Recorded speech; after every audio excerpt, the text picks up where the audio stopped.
All right, central tendency and variability. So basically, as I alluded to before, you basically have a normal distribution. Remember, the normal distribution is symmetric, unimodal, has only one peak, and it's bell-shaped. It's the Gauss bell distribution curve. Central tendency is basically a metric that allows to describe this normal distribution or any other distribution for that matter. You basically we will be discussing three different matrices of describing the central tendency. So basically it represents the center of a data set, and it means to kind of show that particular value around all these other values in the data set are gravitating around. So three different matrices. We're going to talk about the mean, the so-called arithmetic average. We're going to talk about the median, which is the middle score. And we've briefly discussed the middle score already last week in the context of the violin plot, where we basically saw on the violin plot, we saw the distribution on the vertical axis, and we've seen the box whisker plot on the inside, where basically the box was the middle 50%, and you had the whiskers out there, and you had within that box, you had that value that split the data in 50% above it and 50% below it, which is the middle score or median. And lastly, we will be briefly discussing the mode, which is the most common score in a data set. So that's on a normal distribution, that's where the peak is. That's the peak of the normal distribution or any other distribution. So the most frequently occurring score. Yeah.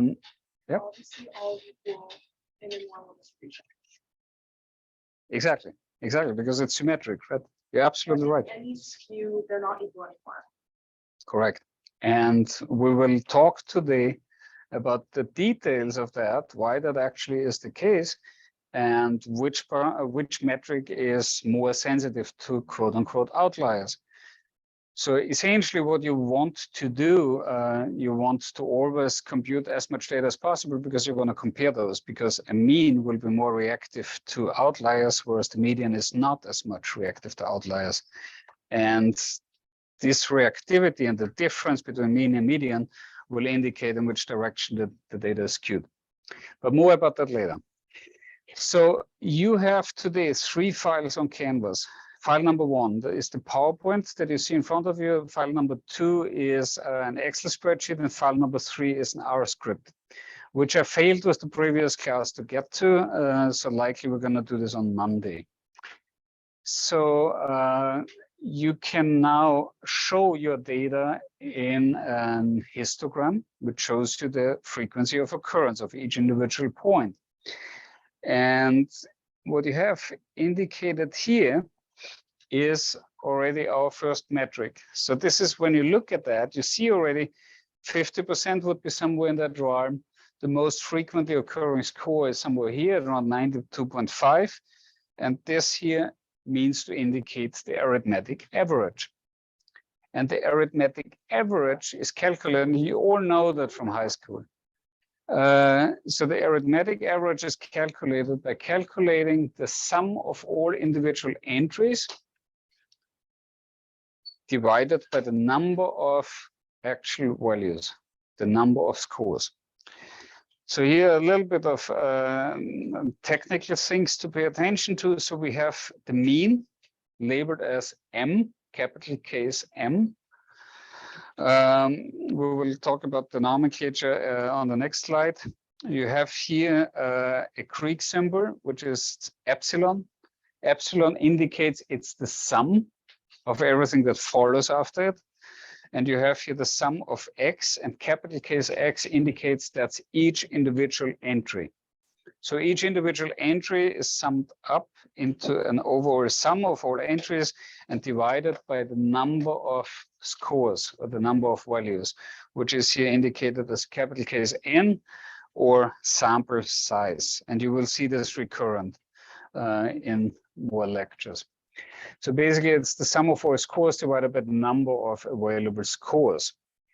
And this basically brings us to the next topic. So this is the nomenclature that is being used. So you remember population and sample. So a sample is hopefully randomly sampled sample subset of an overall population. So you basically you have the population that is this defined group of people that you're interested in. It can be a world population, New York City population, US population, and the sample is a smaller subset of the population that you're interested in. If you quantify a mean for a sample, you're calculating a so-called statistic. If you calculate the mean for population, you have a parameter. So again, if you define a population as a population, you calculate a parameter. If you have a subset of a population that you're actually interested in, you would refer to that as a statistic. Why does this make a difference? Because you will call it differently. It's a bit of a definition question in the end of the day, but important is that you use the appropriate terminology for the respective question at hand. If you calculate the statistics, a statistic, you have either an M, as we had on the previous slide, or a so-called X bar. So X bar, you will see me write X bar on the Excel spreadsheets, and you will see it by Nolan and Heinzen. You will also see a variation of that, where basically you have a capital case X, and you have an horizontal bar on top of that X. That's why it's called X bar, because that's the most common way of depicting this mean for a sample. For a parameter in a population, you have a different symbol, which is a Greek letter again, which is a so-called mu. Mu is the Greek U, and basically it looks like a handwritten U with a little bit of a longer left handle. And that indicates mean for a population.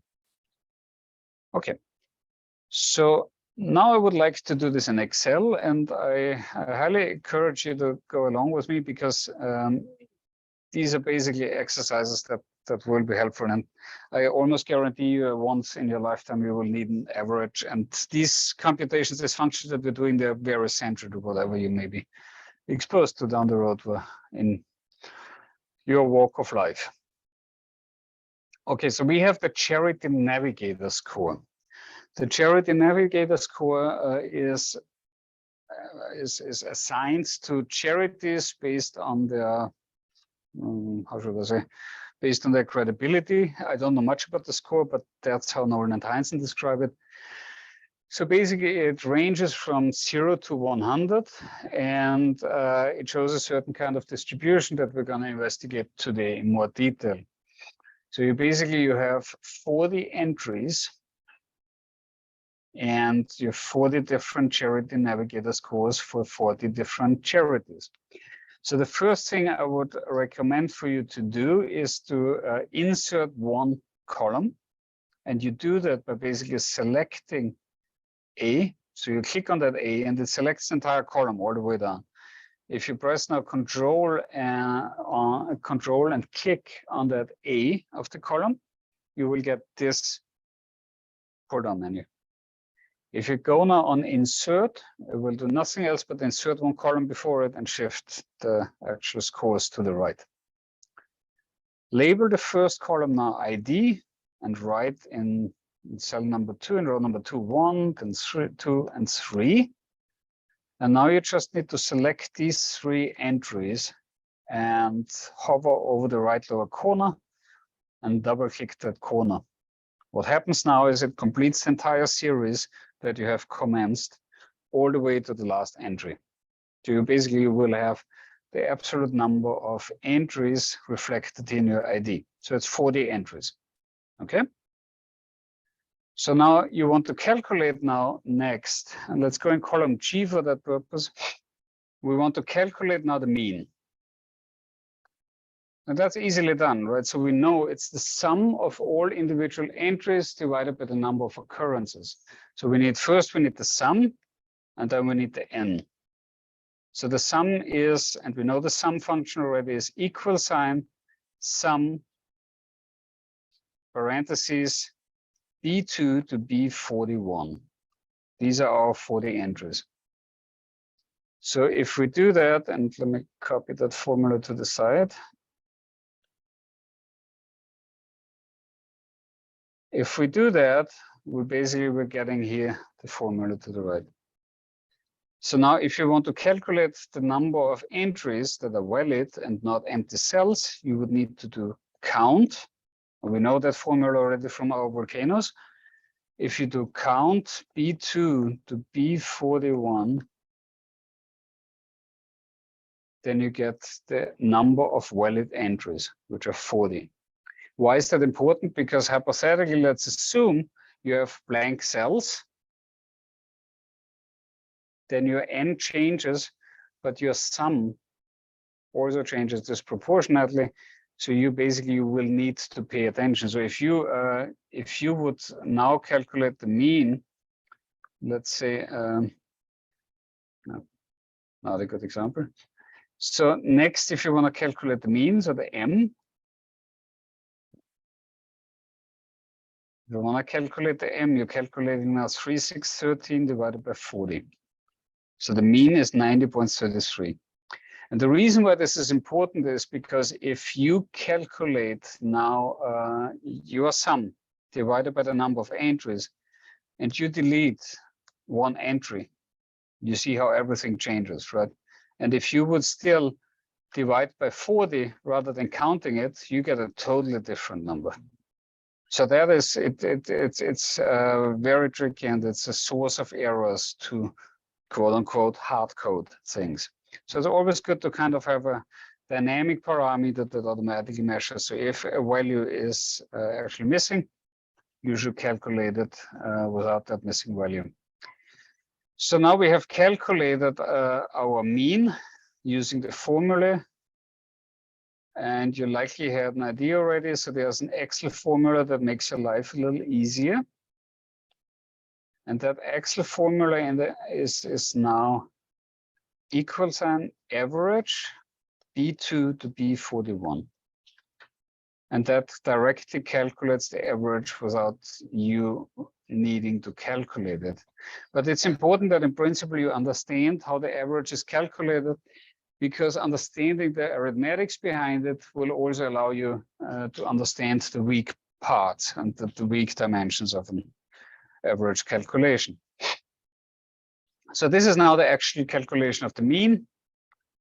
And so this is consistent with what Nolan and Heinznes found. So this is pretty much where that mean is located. So we have here 90.33, which is consistent with our estimate. Any questions to the mean? Yes? When you print after writing the formula, like count B2 divided by 41, does it go automatically? It should work automatically, didn't it? Not sure what it is. Did you do an equal sign? Equal sign count, parentheses, B2, colon, B41, parentheses closed. Yes, let's do that. There may be something off on different level. Any other questions? So next, so we have now the arithmetic mean. The arithmetic mean comes with the problem that it's arithmetic. That means it's very susceptible to be influenced by outliers. Therefore, you need a different way of quantifying the central tendency, and this is here the so-called median. So the median is a little bit trickier.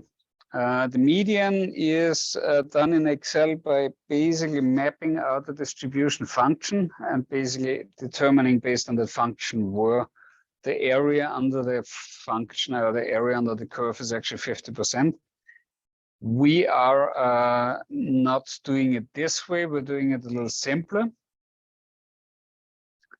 Because essentially what the middle is the middle score. So that splits this entire data set of 40 charities into two equal parts, the lower 50% and the upper 50%. And this can be done quite easily by basically selecting A and B, going on data, going on sort, and we've done that already with our volcanoes. Make sure you selected my list as headers, and then you can sort it by the score. So if you sort it by the score, smallest to largest. You basically get the lower 50% and the upper 50% just by the number of entries, right? Yes, please. How do the numbers go order? You basically select A and B. You click on data, natural No, data. column like 1, 2, 3, and then. Oh, we did that before. So this is basically if you have your 1, 2, 3, you enter one column, and then you start with 1, 2, 3. You write just 1, 2, 3, and then let's actually do that. So you write ID 1, 2, 3. Then you basically select these 3, and you double click on the right lower corner. Will automatically complete it all the way to the end. Sure. Okay, so next. So we have now data sort. We're going on sorting this by the score. Make sure that my list as headers is selected, and then you sort it from lowest to highest. What you get now is the magnitude as basically the sorting variable. So if we create an ID 2, and we do again 1, 2, 3, and continue this all the way down, we have now a second ID that basically lists and ranks each individual entry according to the magnitude of the score. So now it's simple to basically split this in 2 parts, because now we know the first 20 are basically the lower 50%, and from 21 to 40, that's our upper 50%, right? So, but if you were to calculate this now with one individual value, how would you do that? Because we have 2 equal parts, and you want to stratify it according to one numeric value. Any ideas how that could be done? So the way this is done, so you basically you have a minimal value. So you have the lower 50% are 1 to 20, the upper 50% 21 to 40. If you take the highest value of the lower 50% and the lowest value of the upper 50%, you get 2 values, but you only want 1. So what could you hypothetically do? Min 50%, min upper 50%, and the max of the lower 50%. So if you do min of, where does it start? B22 to B41, this gets us the minimal entry of the upper 50%. And if we're doing now max of B2 to B21, that gets us exactly those lower 50%. So we do max B2 to B21 gets us the highest value of the lower 50%, which is 90 point, no, come on, doesn't let me today. So we have now the maximal entry of the lower 50%. That gives us 2 values. And if you want to calculate now the median, one way to do that is to basically build the average between those 2. So that would be 90.15, which is a value right between the maximal entry of the lower 50% and the minimal entry of the upper 50%. Gets right in between and splits this in 2 equal parts. Make sense? And this is what Nolan and Heinzen is referring to. For an even number of scores, divide the number of scores by 2. So this means these 2 middle scores, you're building an average, and you're basically splitting that data set exactly in 2 equal parts. If you have an odd number and you had 41, then it's easy because you don't just take value 21, basically you're splitting that up, right? So then it's easy. But for even numbers, it's a little bit trickier. So if you were to do this with an internal function of Excel, you do median of B2 to B41, gets you the same value. So that's how you confirm your thinking. But basically, that's what the median is. And this is basically how you are able to determine the actual real middle score. Make sense? Any questions?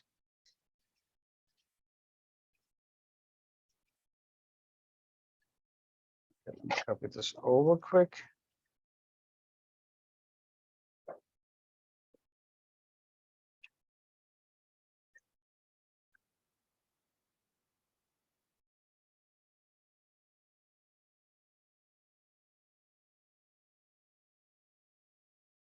The alternative formula here is the internal function, which is median B to the B41. Okay. So these are now the first two markers of central tendency. The median as well as the mode do not have an abbreviation, so no mu or x bar like the means. So they don't have an abbreviation and thereby cannot be shown in any abbreviated way. So the mode is a little trickier than the median. It's essentially that score, and that's easy in a frequency table. If you have a frequency table or you have a grouped frequency table, it's somewhat easy to quantify because essentially you just need to find the most frequent score. So it's basically where you have the highest value on the y-axis for the respective value. So it can be these modes are basically used to describe the actual distribution. And generally, we're speaking about the unimodal distribution, a bimodal distribution, or a so-called multimodal distribution. So basically, you have one mode where you have one score that occurs most commonly. You have a bimodal distribution where you have two most common scores. It's usually a very distinct kind of peaks in the distribution, or you have multimodal where you really have more than two modes in your data set.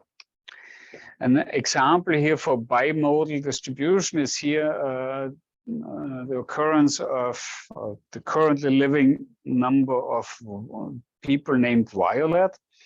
And it's kind of interesting because that seemed to have had kind of a very popular naming period in the beginning of the 20th century, then got kind of less popular and then had a renaissance in the late 90s and the early 2000s. So you have the number of violets that were born each year, and then you have the number of violets that were alive over the course of the years. So it's kind of interesting, but it's a very typical depiction of a bimodal distribution. Notably, it's if you're defining this as a bimodal distribution, a characteristic is that this is really, it's very distinctly different. It's two different peaks. Doesn't necessarily negate to be a bimodal distribution. If you have an extremely high one and then a little bit of a smaller one, it's really something that you visually inspect and visually describe. So this is one example where you would see that. You see that also in the realm of medical statistics. You see it, for example, as inflammatory markers where people that are healthy have very low inflammatory markers. Those that have an inflammation, they have really high markers of inflammatory parameters like a CRP or whatsoever. That's a very typical bimodal distribution. Then in addition, you have also blood pressure with some certain pathophysiological dynamics in patients. So there are various situations where you see bimodal and multimodal data sets. Okay, any questions to the mode? Any questions to median, mode, or is things clear? If so, then we can carry on, because there's a caveat, and Drew brought it up essentially. So the problem is that the mean is calculated with arithmetics, simple arithmetics, but still it's arithmetically derived. So the problem with that is that as soon as you have outliers in that data, the sum will actually be affected. It has to be, because you're calculating the actual sum based on the individual scores. So if you have outliers, like here, for example, that would be a histogram of the charity navigator scores where that lowest rated charity was actually included, then you will have the sum only added by 12.5, whereas the number of observations has now increased by 41. So that's now 41 observations. And this will basically change the mean quite drastically because you're contributing relatively little and the division is basically in the weight considered equal to all the other entries that go up in the 80s. So if we were to test this out in our data, and that's interesting. I don't like Zoom because you never can enter Excel. So if you, for example, okay, so we see here a median and we see a mean. Let's say charity number 7 did not have a value of 85.4, but had in reality, there was a type one that actually has 12.5. When you look now at the actual mean and compare it to the median, what do you see? The median did not change a bit, whereas the mean has substantially decreased at 2 points. So this is what Nolan and Heinz mean to show with that example. If you have outliers, your mean will actually be pulled in the direction of those outliers. So when you essentially have outliers that are lower than your mean, like in this example, you will likely result in a scenario where your data appears left skewed, negatively skewed. And if you have skewness in your data, the mean will move in the direction of the skewness. That's why the median in some certain skewed data and in some certain use case examples is to be preferred over the mean. However, I encourage you to really always compute both mean and median, because understanding both of these parameters allows you to already get an idea about the distribution and whether they are skewness or not. So it's always advisable to do both. The mode is usually only expressed visually when you actually look at the distribution. It's not a very common value, so to say. Good. Yeah, but let's talk about this again here. So we have the mean is the most commonly used and is best for symmetric distributions. Yep. Once it's skewed, you're well advised to basically resort rather to a median. And the mode is used in 3 cases. A particular score dominates the distribution. So this is when you want to see, for example, when there were most violets alive, right? Then the distribution is bimodal and multimodal when you want to actually describe how the distribution looks like, or when the data is nominal. Yeah, so that is, then it's, in that case, it's also easy. If you remember the graphical displays of data, we had the percentage of internet users that also use Twitter for all the different countries. If you were to describe the mode in this data set, you would use, I think Argentina or Indonesia was the highest ranking country. You would say the mode of this distribution is actually with Indonesia. So that's, you would utilize it as a tool to describe whatever you see. But it's not the most commonly used parameter statistic. Good. Before we go to measures of variability, any questions on anything we discussed so far? I think it's fairly simple. And I'm almost certain you have heard it in some shape or form in high school.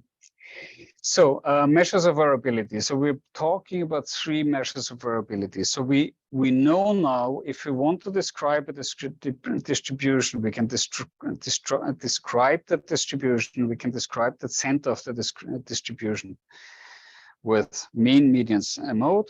And now we have a marker of variability, which basically describes how much is the data varying around my mean. What's the variability around that center? So if we do this as a range, this basically is the interval between the numerical interval between the lowest value and the highest value. And this can also be done as variance. So that's the average squared deviation from the mean. and it can be done as a standard deviation, which is basically the square root of the average squared deviation. So you basically, this is just a standardized variation from the mean. We will calculate that, then we'll become clearer what I meant. Okay, when you want to calculate the range, this is the simplest of all markers of variability. So that's basically the x, the highest x minus the lowest x. That constitutes the range. And that's simple because all you need to do is essentially calculate a min and a max and then the range. So if you do min B2 to B41, oh, we didn't do the median. Well, we did. No, wrong. I'm getting confused. Sorry.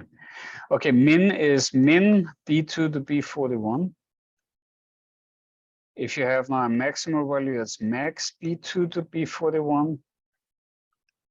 That gives you max, and the range is nothing else but the max minus the min, right? So max minus min gives us 18.5. So that's as simple as could be. Minus this gives you 28.5, not 18. So that's how you would calculate the range.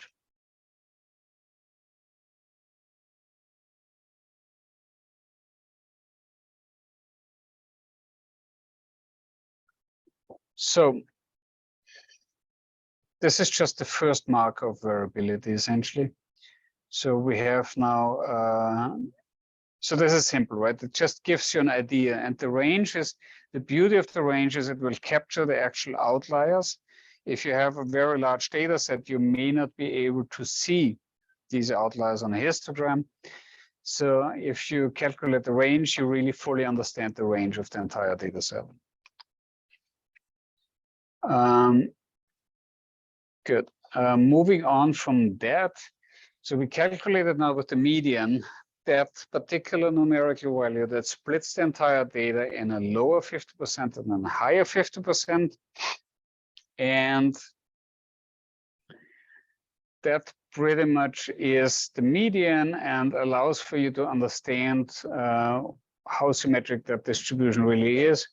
And what you can do next, and that's particularly important when it has, when you're looking at skewed data, you can further stratify these 50% upper 50% and lower 50%, and you're doing that by again finding these 50% thresholds for your lower 50% and your upper 50%.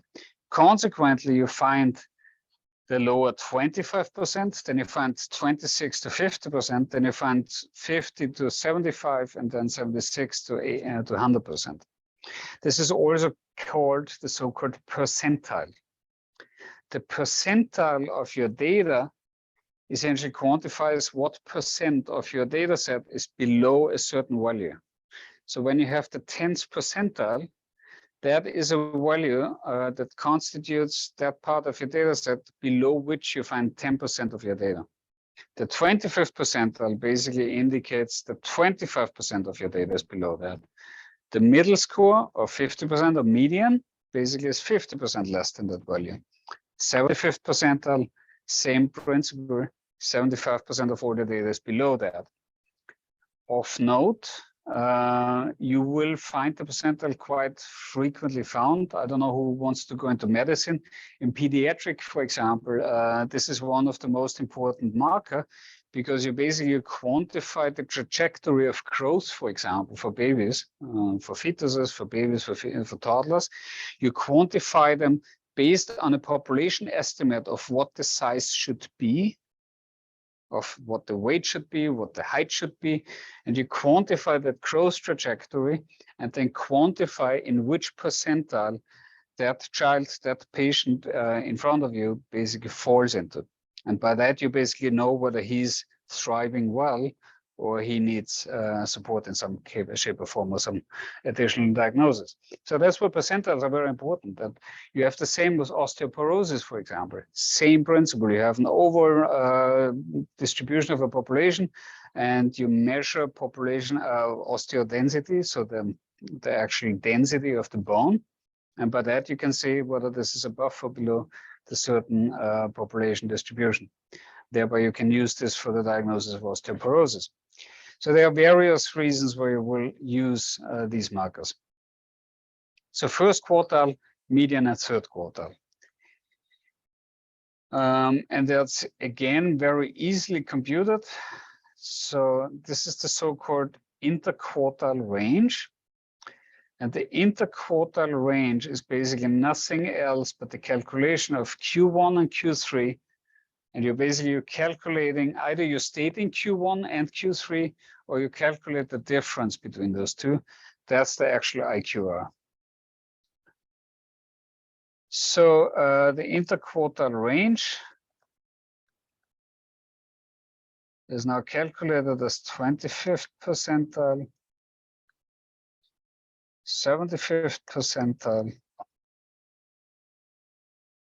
and you can calculate now this quite easily. So you know that your lower 50% go from 1 to 20, right?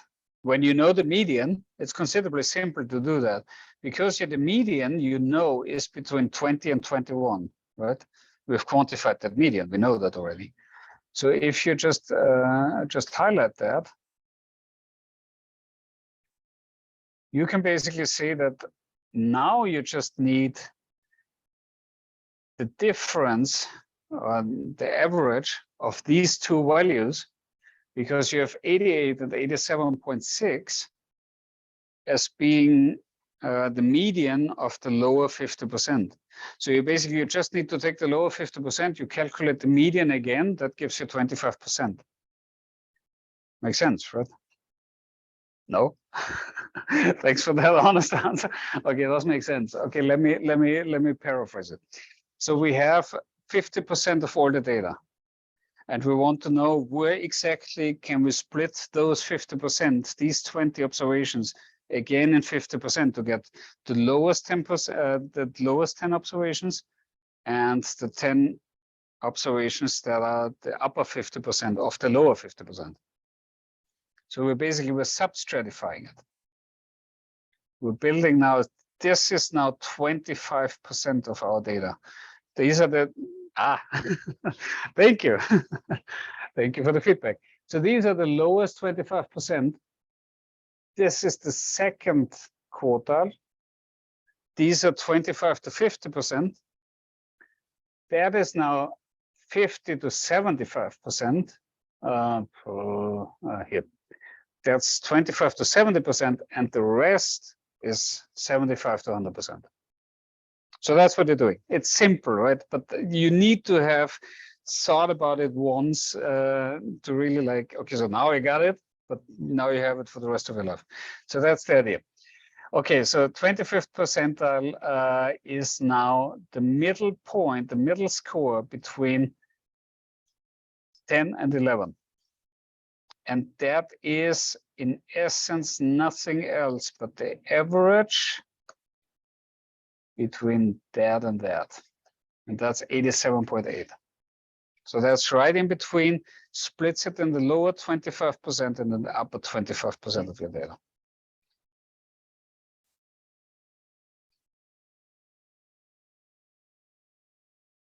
Good. 75th percentile, same principle. We're looking now for 30 and 31. Same principle.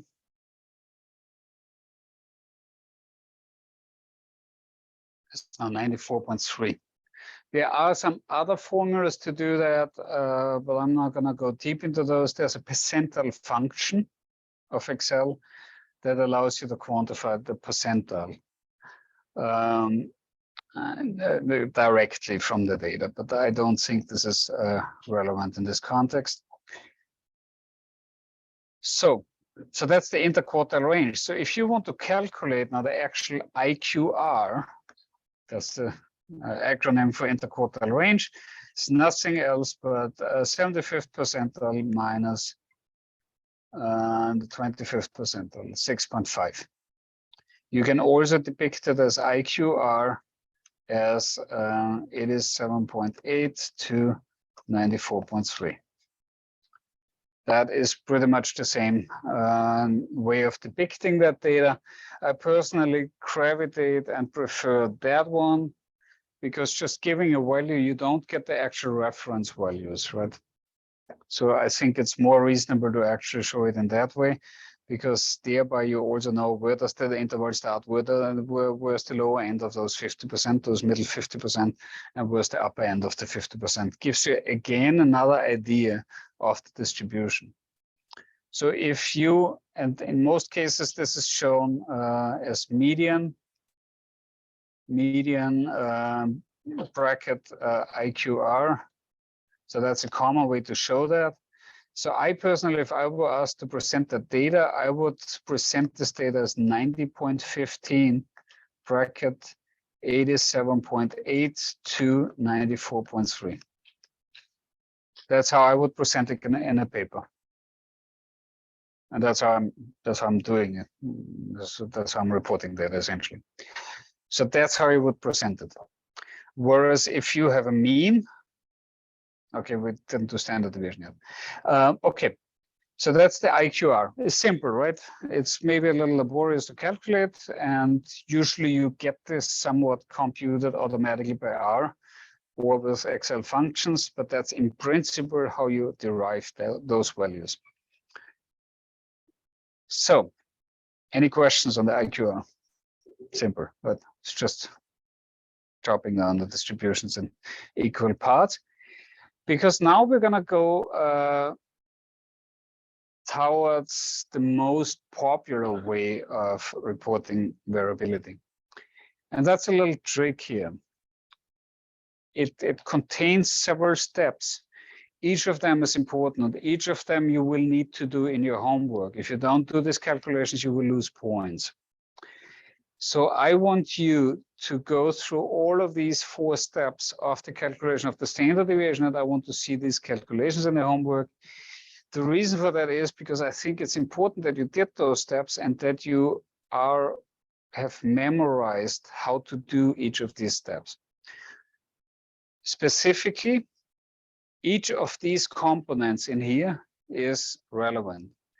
So we have learned that the variance is the squared, is the average squared deviation from the mean. Whereas the standard deviation is the standardized deviation from the mean. So what you're doing here is essentially you're calculating in the first step the deviations from the mean. So the X always represents the individual entry, the individual score. The M is the mean. That's a constant.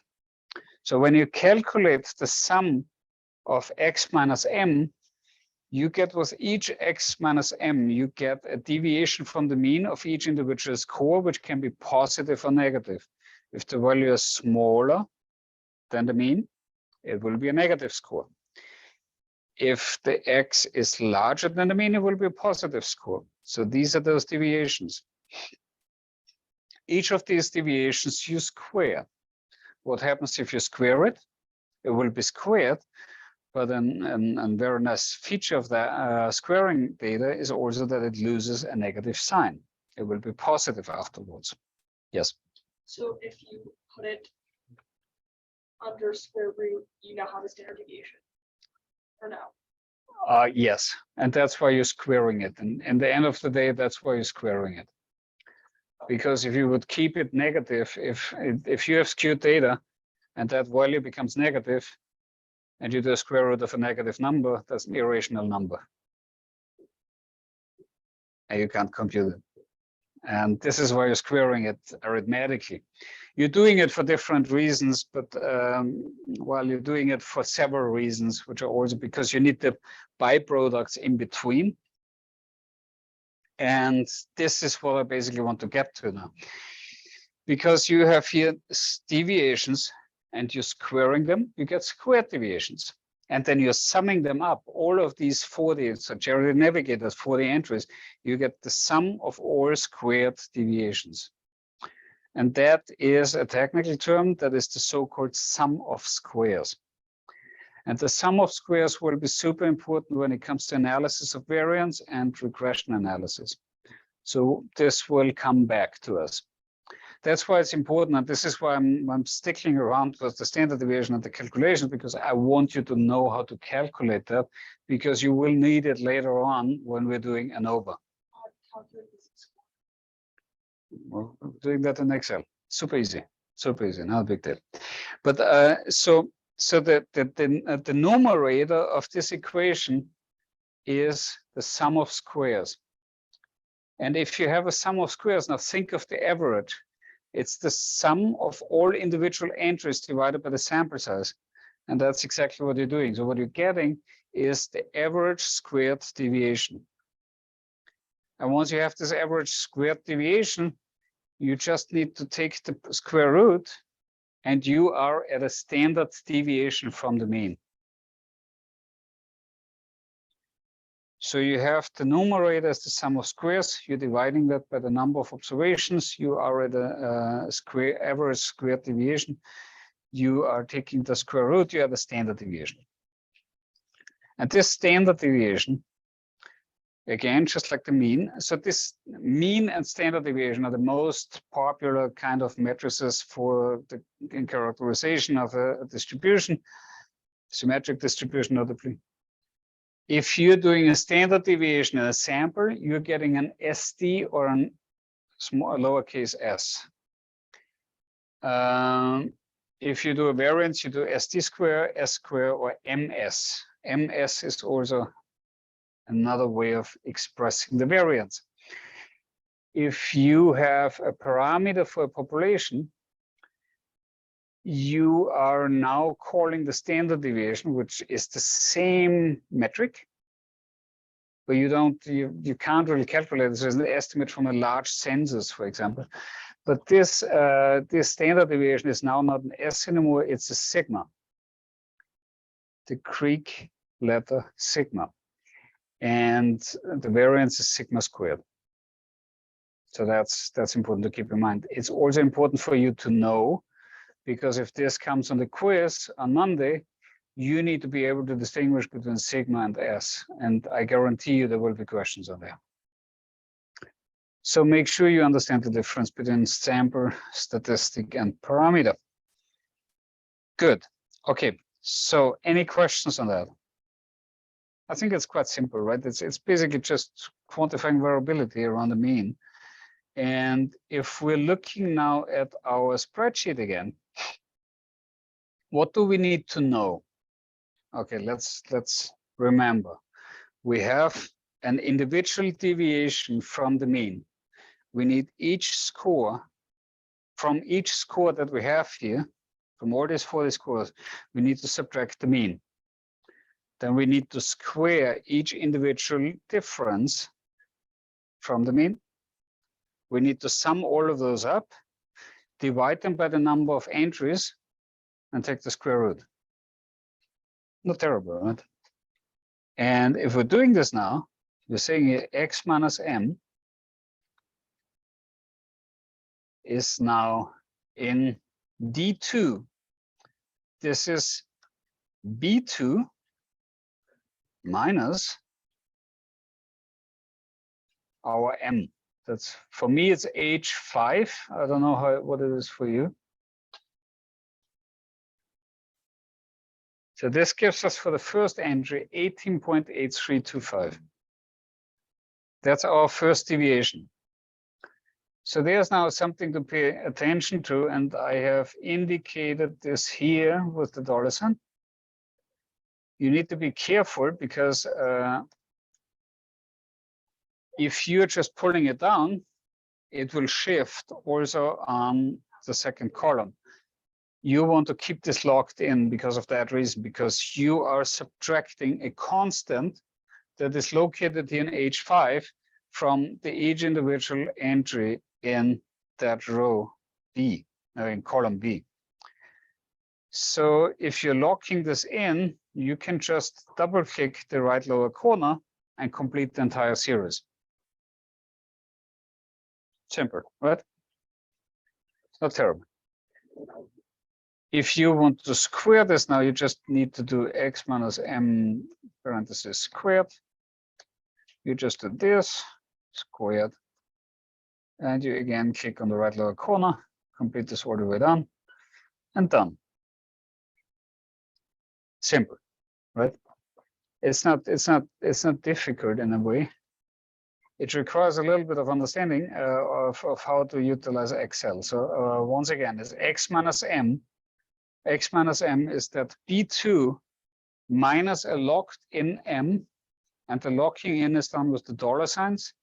You do $B or $H $5 locks in that m as a constant. So if you want to calculate now this the variance, yep. Sorry, how'd you square it? Sorry, I didn't emphasize this enough. So you square with Shift 6. With Shift 6, you get this little head. And that little head basically allows you to express to the power of. So this is to the power of 2, that's squaring things. Yeah. Okay. So now we do variance, standard deviation.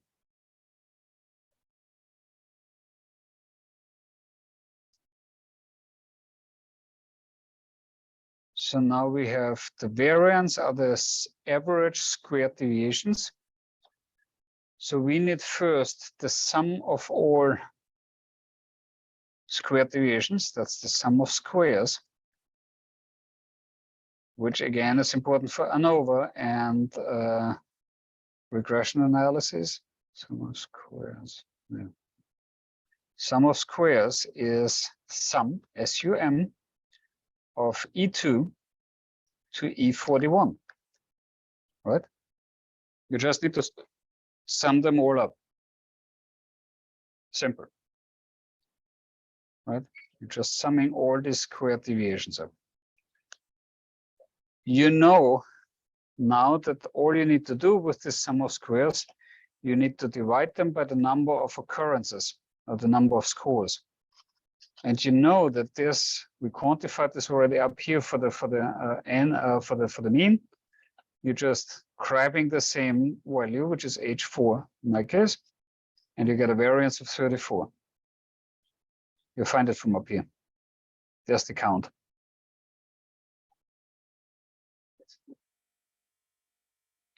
So you grab this count, you're dividing the sum of squares and putting the formula aside.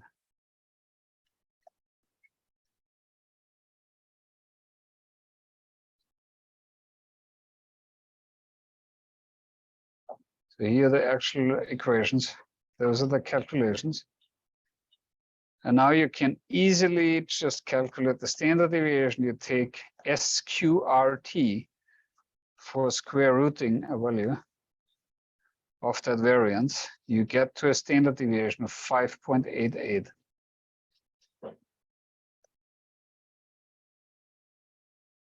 Let's compare this now. STDEF.P of E2 to E41. Not E, but E, B is 5.88. So we have confirmed our own approach with the standard deviation. Do not use this formula for the homework, because I want you to calculate it. Yep. I'm not good at Excel, but give me a formula and a calculator, and you could do it. Okay. It's so much easier. Well, but the idea is really to do it in Excel, right? Why? Well, because that's part of the learning curve here. It's not terrible. You have the formula right here.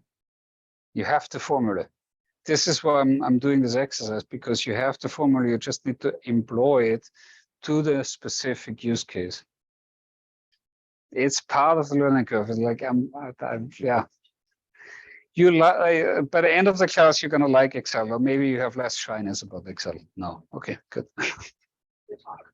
All right, I gave it a shot. Yes, please. What's the difference between the P and the S for the standard deviation? The P and the P and the S. To equal standard deviation, it comes like P and S.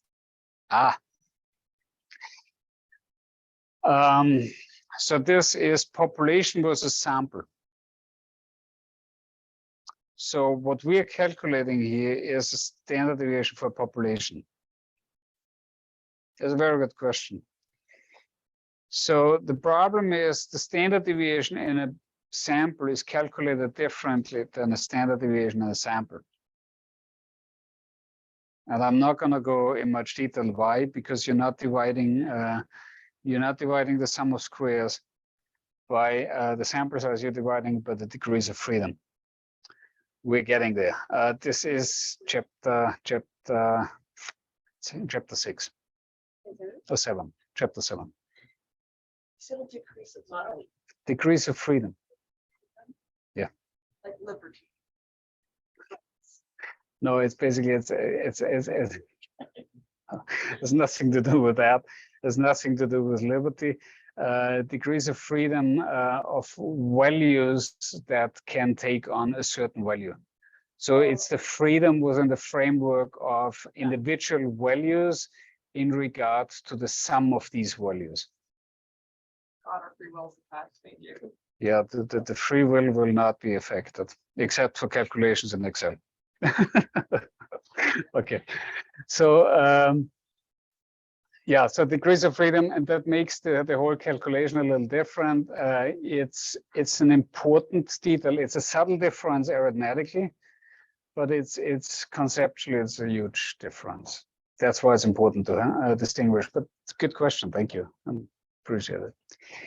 Yeah, so the STDEF.P and the STDEF.S. So you will, in the end of the day, and that's the subtlety, which is confirmed by my statement that it is